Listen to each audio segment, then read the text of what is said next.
ನಿನ್ನ ಬಾಯ ಮಾತು ನಿನ್ನ ಭವಿಷ್ಯತ್ತನ್ನು ಕಟ್ಟುವಂಥದ್ದಾಗಿದೆ. ದೇವರ ವಾಕ್ಯದಲ್ಲಿ ಜ್ಞಾನೋಕ್ತಿಗಳು 18ನೇ ಅಧ್ಯಾಯದ 21ನೇ ವಚನದಲ್ಲಿ ವಾಕ್ಯವು ಈ ರೀತಿ ಹೇಳುವಂಥದ್ದಾಗಿದೆ: ಜೀವನ ಮರಣಗಳು ನಾಲಿಗೆಯ ವಶ, ವಚನ ಪ್ರಿಯರು ಅದರ ಫಲವನ್ನು ಅನುಭವಿಸುವರು. ಗಮನಿಸರಿ ದೇವರ ಪ್ರಿಯ ದೇವಜನಾಂಗವೇ, ಇವತ್ತು ಗಮನಿಸುವಾಗ ನಮ್ಮ ಜೀವನವನ್ನು ಬದಲಾಯಿಸಲು ದೇವರು ಅನೇಕ ಬಾರಿ ಮೊದಲು ನಮ್ಮ ಪರಿಸ್ಥಿತಿಯನ್ನು ಬದಲಾಯಿಸುವುದಿಲ್ಲ, ಆದರೆ ನಮ್ಮ ಮಾತುಗಳನ್ನು ಬದಲಾಯಿಸುವಂಥವನಾಗಿದ್ದಾನೆ. ಕೆಲವರಿಗೆ ಪ್ರತಿದಿನ ಹೀಗೆ ಮಾತನಾಡುವಂಥ ವ್ಯಕ್ತಿಗಳು ನಮ್ಮ ಜೀವನದಲ್ಲಿ ಅನೇಕ ಸಾರಿ ಕಾಣ್ಬೋದು. ನನ್ನ ಜೀವನದಲ್ಲಿ ಇನ್ನಿಷ್ಟೇ ಪರಿಸ್ಥಿತಿ, ನನ್ನ ಕುಟುಂಬ ಯಾವಾಗಲೂ ಜಗಳನೇ, ಅಸಮಾಧಾನನೇ, ಶಾಂತಿ ಸಿಗೋದಲ್ಲಿ ಈ ಕುಟುಂಬ, ಈ ಮನೆ ಇರೋದೇ ಅಂತ ಈ ರೀತಿಯಲ್ಲಿ, ನನ್ನ ಆರೋಗ್ಯ ಇರೋದೇ ಈ ರೀತಿಯಲ್ಲಿ, ಇದರಲ್ಲಿ ಎಷ್ಟು ಮಾತ್ರಕ್ಕೂ ಬದಲಾಗೋದಿಲ್ಲ, ನಾನು ಸತ್ತರೆ ಚೆನ್ನಾಗಿತ್ತು, ಹೌದಾ, ನಾನು ಈ ಲೋಕವನ್ನು ಬಿಟ್ಟೋದ್ರೆ ಸತ್ತೋದ್ರೆ ಚೆನ್ನಾಗಿತ್ತು.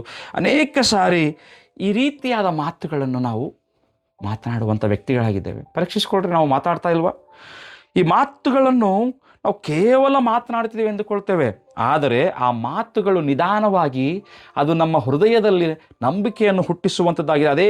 ಹೃದಯವು ಅದೇ ನಂಬುವಂಥದ್ದಾಗಿದೆ ಎಂಬುದಾಗಿ ಯಾವತ್ತಾದರೂ ಗ್ರಹಿಸ್ಕೊಂಡಿದ್ದೀರಾ ನೀವು? ಗ್ರಹಿಸ್ಕೊಂಡಿಲ್ಲ ಪ್ರಿಯರೇ.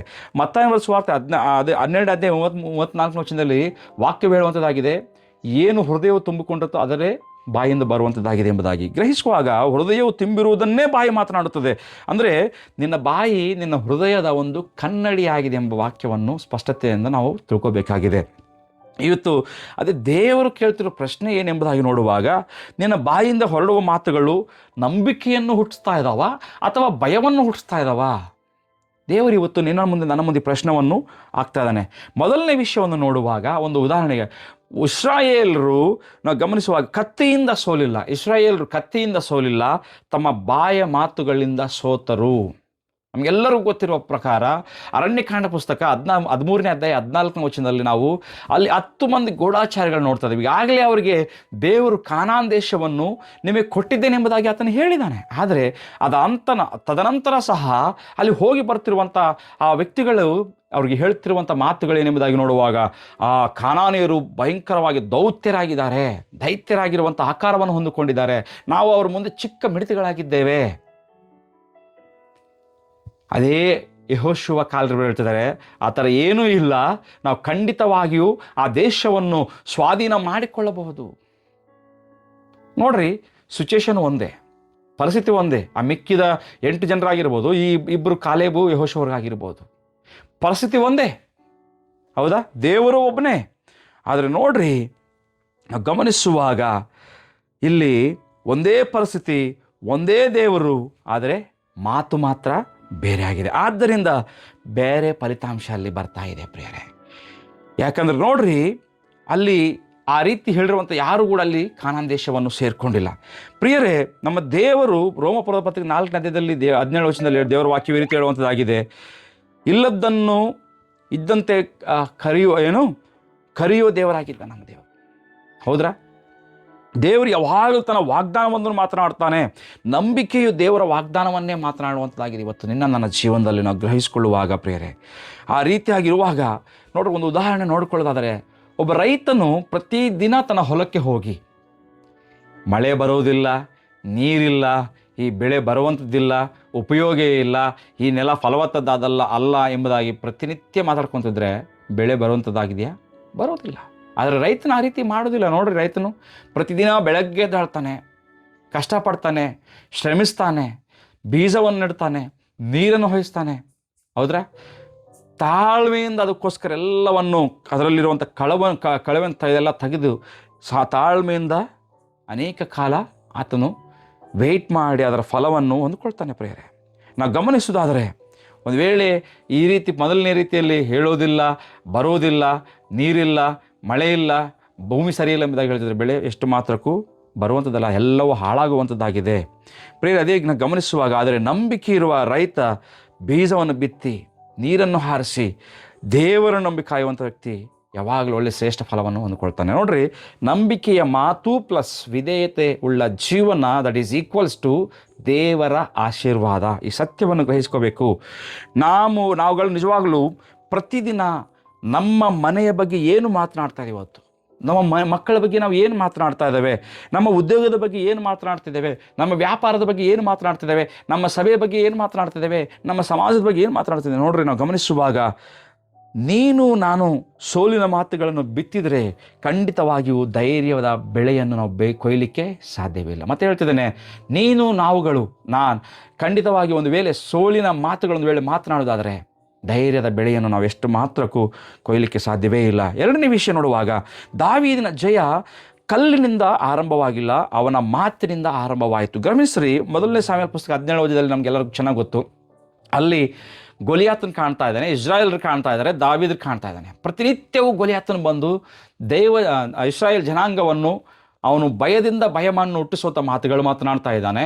ಇಸ್ರಾಯೇಲರು ಭಯವನ್ನು ಹುಟ್ಟಿಸುವಂಥ ಮಾತುಗಳನ್ನು ಅವರು ಕೇಳ್ತಾ ಇದ್ರು. ಆದರೆ ದಾವೀದನಲ್ಲಿ ಬರುವಾಗ ದಾವೀದನು ಹೇಳ್ತಾ ಇದ್ದಾನೆ, ಇವತ್ತೇ ನನಗೆ ನಿನ್ನನ್ನು ನನಗೆ ಕರ್ತನು ಒಪ್ಪಿಸಿಕೊಟ್ಟಿದ್ದಾನೆ ಎಂಬುದಾಗಿ. ನೋಡ್ರಿ, ಇಲ್ಲಿ ಮೊಟ್ಟ ಮೊದಲನೇದಾಗಿ ಅಲ್ಲಿ ಕಲ್ಲು ಹೊರಟಿತಾ ಅಥವಾ ಅವನ ಮಾತು ಹೊರಟಿತಾ? ದಾವೀದನ ಜೀವನದಲ್ಲಿ ನೋಡುವಾಗ ಅಲ್ಲಿ ಮೊದಲನೇದಾಗಿ ದಾವೀದನ ಮಾತುಗಳು ಹೊರಟಿತು ಎಂಬುದಾಗಿ ನಾವು ಗಮನಿಸಬೇಕು. ಜಯ ಮೊದಲು ಅವನ ಹೃದಯದಲ್ಲಿ ಹುಟ್ಟಿತ್ತು, ನಂತರ ಯುದ್ಧ ಭೂಮಿಯಲ್ಲಿ ಅದು ಕಾಣಿಸಿಕೊಂಡಿದೆ ಎಂಬುದಾಗಿ ನಾವು ಗಮನಿಸಬಹುದು ಪ್ರಿಯರೇ. ನೋಡ್ರಿ, ಯಾವೆಲ್ ಪುಸ್ತಕದಲ್ಲಿ 3ನೇ ಅಧ್ಯಾಯ 10ನೇ ವಚನದಲ್ಲಿ ದೇವರ ವಾಕ್ಯ ಈ ರೀತಿ ಹೇಳುತ್ತೆ, ದುರ್ಬಲನಾದವನು ಸಹ ನಾನು ಬಲಶಾಲಿ ಎಂದು ಹೇಳಲಿ ಎಂಬುದಾಗಿ ಹೇಳ್ತಾ ಇದ್ದಾನೆ. ನಾವು ಗಮನಿಸುವಾಗ ಪ್ರಿಯರೇ, ಅದೇ ಅಪೊಸ್ತಲನಾದ ಪೌಲನು 2 ಕೊರಿಂಥ 4:13 ಕೂಡ ನಾನು ನಂಬಿದ್ದೇನೆ ಅದಕ್ಕೆ ಮಾತನಾಡಿದ್ದೇನೆ ಎಂಬುದಾಗಿ ಹೇಳ್ತಾ ಇದ್ದಾನೆ. ನಾವು ಗಮನಿಸುವಾಗ ನಂಬಿಕೆ ಎಷ್ಟು ಮಾತ್ರಕ್ಕೂ ಮೌನವಾಗಿರುವುದಿಲ್ಲ ಪ್ರಿಯರೇ, ಅದು ದೇವರ ವಾಗ್ದಾನವನ್ನು ಪ್ರಕಟಿಸುವಂಥದ್ದಾಗಿದೆ, ಘೋಷಣೆ ಮಾಡುವಂಥದ್ದಾಗಿದೆ. ಇವತ್ತು ನಾವು ಗಮನಿಸುವಾಗ ನೋಡ್ರಿ, ಒಂದು ಮಗು ಕತ್ತಲೆಯಲ್ಲಿ ಎದುರ್ಕೊಳ್ತಾ ಇದೆ ಹೋಗಲಿಕ್ಕೆ, ಆದರೆ ತಂದೆ ಹೇಳ್ದ, ನೀನು ಭಯಪಡಬೇಡ, ನಾನು ನಿನ್ನೊಂದಿಗಿದ್ದೇನೆ. ಅವಾಗ ಆ ಮಗನ ಜೀವನದಲ್ಲಿ, ಆ ಮಗು ಜೀವನದಲ್ಲಿ ಭಯ ಹೋಯಿತು. ಅಲ್ಲಿ ಕತ್ತಲೆ ಹೋಗಿಲ್ಲ, ಭಯ ಹೋಯಿತು. ಕಾರಣ ತಂದೆಯ ಕೊಟ್ಟಿರುವಂಥ ಭರವಸೆ, ತಂದೆಯ ಕೊಟ್ಟಿರುವಂಥ ಒಂದು ಧೈರ್ಯ. ಯಾಕಂದರೆ ತಂದೆ ಕತ್ತಲಿಗಿಂತ ದೊಡ್ಡವನೆಂಬ ಮಾತು. ಗಮನಿಸ್ರಿ, ಇದು ದೇವರು ಕೂಡ ನಿನಗೂ ನನಗೆ ಹೇಳ್ತಾ ಇದ್ದಾನೆ, ನಾನು ನಿನ್ನನ್ನು ಎಂದಿಗೂ ಕೈ ಬಿಡೋದಿಲ್ಲ ಎಂಬುದಾಗಿ. ಹೆಬ್ರಿ 13ನೇ ಅಧ್ಯಾಯದಲ್ಲಿ ನಾವು ಚೆನ್ನಾಗಿ ಗೊತ್ತಾ, 5ನೇ ವಚನದಲ್ಲಿ ನಮಗೆ ಶ್ರೇಷ್ಠವಾದ ವಾಗ್ದಾನ, ಎಂದೆಂದಿಗೂ ಕೈ ಬಿಡೋದಿಲ್ಲ ನಾನು. ಆ ಶ್ರೇಷ್ಠ ವಾಗ್ದಾನ ಇವತ್ತು ನಮಗಿದೆ. ನನ್ನ ಸಮಸ್ಯೆ ಹೆಚ್ಚು ಎಂಬುದಾಗಿ ಇವತ್ತು ಮಾತನಾಡ್ತಾ ಇದೆಯಾ? ನನ್ನ ಪರಿಸ್ಥಿತಿಯೇ ಭಯಂಕರವಾಗಿದೆ ಎಂಬುದಾಗಿ ಮಾತನಾಡ್ತಿದ್ದೆ, ಅಥವಾ ದೇವರ ವಾಗ್ದಾನವನ್ನೇ ಹೆಚ್ಚು ನೀನು ಘೋಷಣೆ ಮಾಡುವಂಥ ವ್ಯಕ್ತಿಯಾಗಿದೆಯಾ? ಪರೀಕ್ಷೆ ಮಾಡಿಕೊಳ್ಳೋಣ. ಮೂರನೇದಾಗಿ ನೋಡುವಾಗ, ನಿನ್ನ ಮಾತುಗಳು ಇತರರ ಜೀವನವನ್ನು ಕಟ್ಟಬಹುದು ಅಥವಾ ಹೊಡೆಯಬಹುದು. There is 2 options. 2 ವಿಷಯಗಳಲ್ಲಿದ್ದಾವೆ. ನಿನ್ನ ಮಾತುಗಳಿಂದನೇ ಬೇರೊಬ್ಬರ ಜೀವನ ಕಟ್ಟಬಹುದು, ಅದೇ ಮಾತುಗಳಿಂದ ಬೇರೊಬ್ಬರ ಜೀವನ ಒಡೆಯಬಹುದು. ಎಷ್ಟು ಪರಿಸ್ಥಿತಿಯಲ್ಲಿ ನೋಡ್ರಿ, ಎಷ್ಟು ಭಯಂಕರವಾದ ವಿಷಯ ಇಲ್ಲಿದೆ. ನಾವು ಗಮನಿಸ್ಕೊಳ್ಳೋದಾದರೆ, ಎಫೆಸ ಬರೆದ ಪತ್ರಿಕೆಯಲ್ಲಿ 4ನೇ ಅಧ್ಯಾಯದಲ್ಲಿ 29ನೇ ವಚನದಲ್ಲಿ ಅಪೊಸ್ತಲನಾದ ಪೌಲನು ಹೇಳ್ತಿದ್ದಾನೆ, ಕೇಳುವಂಥವರ ಹಿತಕ್ಕಾಗಿಯೇ ನೀವು ಮಾತಾಡ್ರಿ. ಕೇಳುವಂಥ ವ್ಯಕ್ತಿಗಳ ಹಿತಕ್ಕಾಗಿಯೇ ನೀವು ಮಾತಾಡ್ರಾಗಲಿ, ಅವ್ರನ್ನ ಶಪಿಸುವ ರೀತಿಯಲ್ಲಿ, ಅವರ ದ್ವೇಷವನ್ನು ರೀತಿಯಲ್ಲಿ ಅಥವಾ ಅವ್ರನ್ನ ಹಾಳು ಮಾಡುವ ರೀತಿಯಲ್ಲಿ ಮಾತನಾಡಬೇಡ್ರಿ ಎಂಬುದಾಗಿ ದೇವರ ವಾಕ್ಯ ಹೇಳ್ತಾ ಇದೆ ಪ್ರಿಯರೇ. ಅಷ್ಟೇ ಮಾತ್ರಕ್ಕಲ್ಲ, ಜ್ಞಾನೋಕ್ತಿಗಳು 15ನೇ ಅಧ್ಯಾಯ 4ನೇ ವಚನದಲ್ಲಿ ಕೂಡ ದೇವರ ವಾಕ್ಯ ಹೇಳುವಂಥದ್ದಾಗಿದೆ, ಸಂತೈಸುವ ನಾಲಿಗೆ ಜೀವವೃಕ್ಷವು, ಬಲಾತ್ಕಾರಿಸುವ ನಾಲಿಗೆ ಮನ ಮುರಿಯುವುದು. ನಿನ್ನ ನಾಲಿಗೆ ಯಾವ ರೀತಿಯಲ್ಲಿದೆ ಇವತ್ತು? ನನ್ನ ನಾಲಿಗೆ ಯಾವ ಸಂತೈಸುವ ನಾಲಿಗೆ ಆಗಿದೆಯಾ ಅಥವಾ ಬೇರೆಯವರನ್ನು ಮುರಿಯುವಂಥ ನಾಲಿಗೆ ನಮ್ಮಲ್ಲಿದೆಯಾ? ನಾವು ಪರೀಕ್ಷೆ ಮಾಡಿಕೊಳ್ಳೋಣ.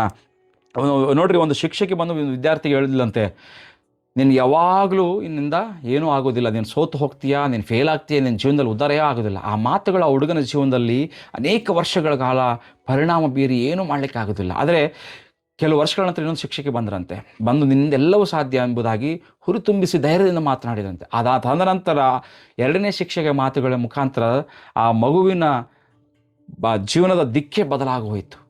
ನೋಡ್ರಿ, ಎರಡು ವಿಷಯಗಳು, 2 ವ್ಯಕ್ತಿಗಳ ಮಾತುಗಳನ್ನು ಗಮನಿಸುವಾಗ, ಒಬ್ಬರ ಮಾತಿನಿಂದ ಕೆಳಗೆ ಬೀಳಿಸಬಹುದು, ಅದೇ ಒಂದು ಮಾತಿನಿಂದ ಅವನನ್ನು ಎಬ್ಬಿಸಬಹುದು ಸಹ. ಈ ಸತ್ಯವನ್ನು ಗ್ರಹಿಸ್ಕೋಬೇಕು ಪ್ರಿಯರೇ.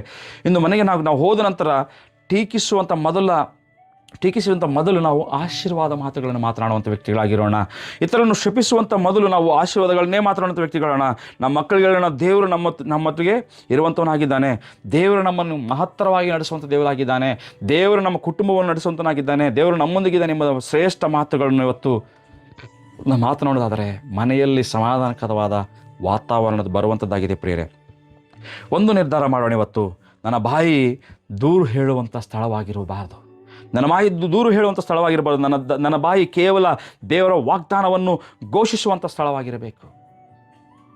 ಕೀರ್ತನೆ 19:14 ದಾವೀದನು ಹೇಳ್ತಾ ಇದ್ದಾನೆ, ನನ್ನ ಬಾಯ ಮಾತುಗಳು ನನ್ನ ಹೃದಯದ ಧ್ಯಾನವು ನನಗೆ ಅಂಗೀಕಾರವಾಗಲಿ, ನಿನಗೆ ಒಪ್ಪಿಗೆ ಆಗಲ್ಲಪ್ಪ ಎಂಬುದಾಗಿ ಆತನು ಹೇಳ್ತಾನೆ, ನಿನಗೆ ಮೆಚ್ಚುಗೆ ಆಗಲಿ ಎಂಬುದಾಗಿ ಹೇಳ್ತಾ ಇದ್ದಾನೆ. ನಾವು ಗಮನಿಸುವಾಗ ಪ್ರಿಯರೇ, ಬಹುಶಃ ಇಷ್ಟು ದಿನ ನಿನ್ನ ಜೀವನದ ಮೇಲೆ ನಕಾರಾತ್ಮಕ ಮಾತುಗಳನ್ನ ಮಾತನಾಡಿದ್ದೀಯ ಇರ್ಬೋದು. ನನ್ನ ಕುಟುಂಬ ಇಷ್ಟೇ, ನನ್ನಿಂದ ಏನೂ ಆಗೋದಿಲ್ಲ, ನನ್ನ ಕುಟುಂಬ ಬದಲಾಗೋದಿಲ್ಲ, ನನ್ನ ಮನೆ ಪರಿಸ್ಥಿತಿ ಬದಲಾಗೋದಿಲ್ಲ ಎಂದು ಅಂದ್ಕೊಂಡಿರ್ಬೋದು ಎಷ್ಟು ದಿನ. ಇದು ಆ ಮಾತುಗಳನ್ನು ಯೇಸುವಿನ ಶಿಲುಬೆಯ ಬಳಿಯಲ್ಲಿ ಬಿಟ್ಬಿಡೋಣ. ಇಂದಿನಿಂದ ದೇವರ ವಾಕ್ಯವನ್ನು ಮಾತನಾಡುವ ವ್ಯಕ್ತಿಗಳಾಗಿ ನಾವಿರೋಣ. ನಿರ್ಧಾರ ಮಾಡಿಕೊಳ್ಳೋಣ. ನಮ್ಮ ಮಾತುಗಳು ನಮ್ಮ ನಂಬಿಕೆಯನ್ನು ನಿರ್ಮಿಸುವಂಥ ಆಗಿರಲಿ. ನಮ್ಮ ನಂಬಿಕೆ ನಮ್ಮ ಭವಿಷ್ಯತ್ತನ್ನು ನಿರ್ಮಿಸಲಿ. ಪ್ರಿಯರೇ, ಚಿಕ್ಕ ಪ್ರಾರ್ಥನೆ ಮಾಡಿಕೊಳ್ಳೋಣ. ಪರಲೋಕದ ತಂದೆಯೇ, ನಮ್ಮ ನಾಲಿಗೆಯನ್ನು ಪರಿಶುದ್ಧಗೊಳಿಸಪ್ಪ. ಭಯ, ನಿರಾಶೆ, ಕೋಪ ಮತ್ತು ಅಪನಂಬಿಕೆ ಮಾತುಗಳು ನಮ್ಮಿಂದ ದೂರ ಮಾಡು. ನಮ್ಮ ಬಾಯಿಯನ್ನು ನಿನ್ನ ವಾಕ್ಯದ ತುಂಬಿಸು. ನಮ್ಮ ಮಾತುಗಳು ನಮ್ಮ ಕುಟುಂಬವನ್ನು, ಸಭೆಯನ್ನು ಮತ್ತು ನಮ್ಮ ಭವಿಷ್ಯತ್ತನ್ನು ಆಶೀರ್ವದಿಸಲಿ. ಅಪ್ಪ, ಎಲ್ಲವೂ ನನಗೆ ಕೈಗೊಳಿಸ್ಕೊಡ್ತಿದ್ದೇನೆ. ಕೇಳುವಂಥ ಪ್ರತಿಯೊಂದು ವ್ಯಕ್ತಿಗಳನ್ನ ಆಶೀರ್ವಾದ ಮಾಡಿ ಯೇಸು ಕ್ರಿಸ್ತನ ನಾಮದಲ್ಲಿ ಬೆಳೆದ ನಮ್ಮ ತಂದೆ ದೇವರೇ, ಆಮೇನ್. ಆಮೇನ್.